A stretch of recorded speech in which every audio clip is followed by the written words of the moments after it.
想学习 Python，你应该从安装 Anaconda 开始。Anaconda 是一个为 Python 开发者量身打造的平台，整合了开发工具、套件管理器和虚拟环境的管理功能。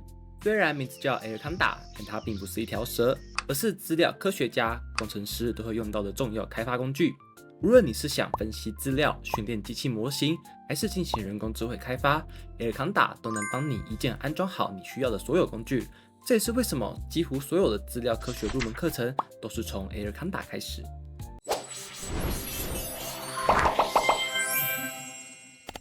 为什么使用 Anaconda？ 在所有 Anaconda 的功能中，最值得推荐的就是虚拟环境管理。我们常常在撰写专案时会发生以下问题：A 专案需要的套件版本和 B 专案需要的套件版本不一样。如果全部都安装在同一个环境，版本冲突几乎无法避免。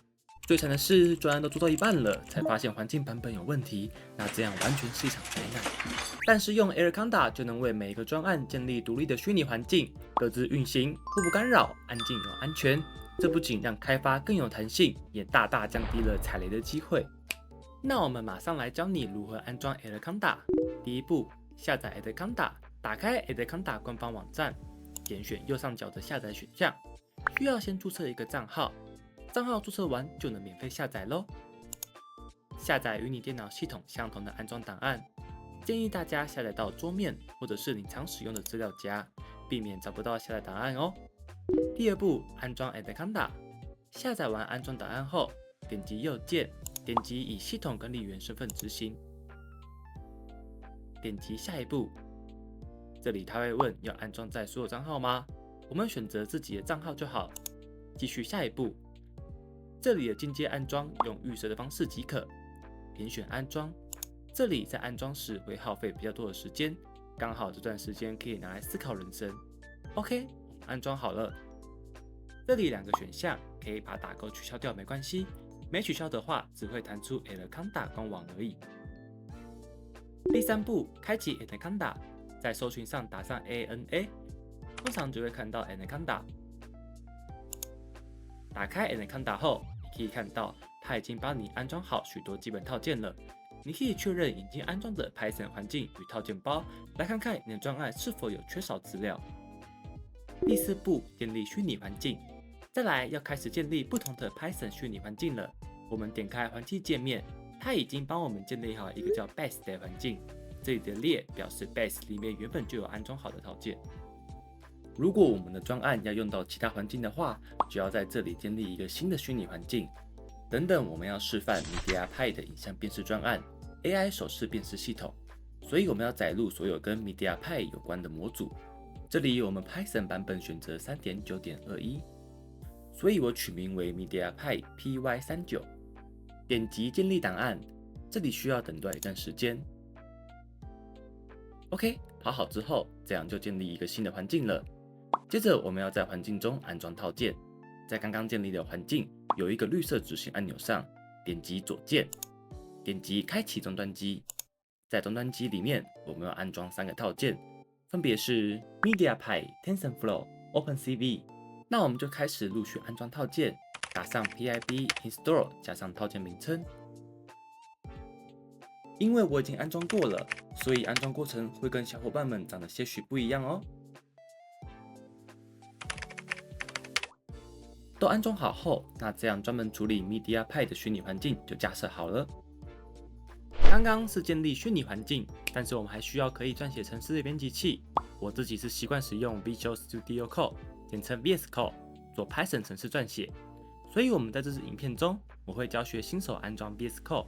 如果已经安装好 VS Code 的小伙伴，请跳到5分48秒，我会开始讲解如何在 VS Code 中选择不同的虚拟环境。如何安装 Visual Studio Code？步骤1，前往 VS Code 官方网站下载页，点击首页的 Download for Windows， 选择你的作业系统。下载完成后，以系统管理员身份执行安装档，疯狂点选下一步，最后开始安装。安装完成后，它会直接进入 Visual Studio Code 的主画面，点选左侧工具列的扩充套件图示，搜寻 Python， 安装由 Microsoft 提供的 Python 套件。再来安装 Core Runner 套件，最后安装繁体中文套件。如果你的英文很好，就不需要安装哦。安装好后，点选重新打开 VS Code， 这样就安装好了。我们先建一个 Python 档来确认是否能执行成功。打开你专门放程式的资料夹，如果没有，就自己创一个新的空白资料夹。这里请选择信任你的作者，左上角有一个建立新档的图示按钮，点击后档名取名为 test.py， 在第一行程式上打上 print Hello World， 我们要来测试程式是否能正常执行。在右下角可以选择要用哪一个虚拟环境来执行 Python 程式，我们先选择使用基础的 Base 来测试。储存后按下执行，你可以看到底下的互动环境中可以正常显示 Hello World， 代表程式执行成功了。接下来我们可以来测试 AI 手势辨识系统了。打开 VS Code， 选择开启资料夹，这时打开你专门放程式的资料夹，如果没有，就自己创一个新的空白资料夹。